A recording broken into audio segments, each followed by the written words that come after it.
Elle fut l'une des espoirs du basketball guyanais au début des années 2000, mais au final, elle a fait le choix des études. Son passage et son implication ont tout de même marqué le milieu sportif. La preuve, Élodie Glenny est la nouvelle marraine de la promotion du pôle espoir basket de Guyane, Thierry Merlin et Franck Fernandez. Il y a 17 ans de cela, Élodie Glenny était en lieu et place de ces jeunes du pôle espoir. Génial, vraiment c'est top. Je suis vraiment contente de pouvoir enfin les voir sur le terrain. On a eu la cérémonie, donc je les ai déjà rencontrés samedi. Mais là, ça me fait plaisir de les voir sur le terrain et de voir un peu au niveau pratico-pratique ce que ça donne.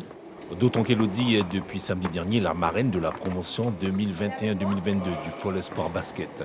Un honneur donc pour cette ex-pensionnaire du centre de formation d'Angers qui a fait le choix juste après son cycle de formation de privilégier les études.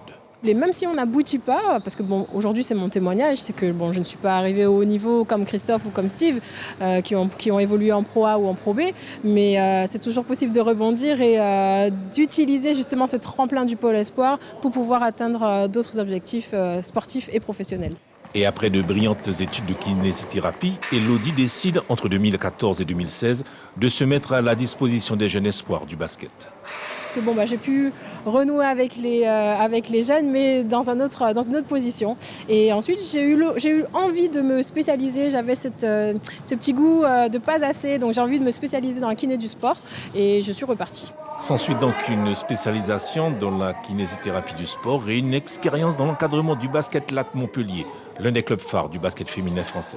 Ayant fait du basket, ayant fait un stage à Cholet Basket pendant ma formation en kiné, ayant été vraiment basketteuse, ça coulait de source pour Edwige Lawson de me contacter et de venir intégrer ce nouveau staff médical. Je suis fier qu'elle soit la marraine parce que, surtout, je crois que j'aurai le même parcours qu'elle.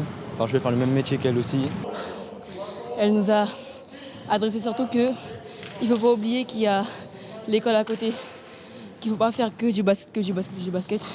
Qu'il ne faut pas oublier qu'il y a l'école. Elle apporte beaucoup de fraîcheur et de dynamisme, mais elle a un message qui est clair autour de la persévérance, de la rigueur et de l'exigence.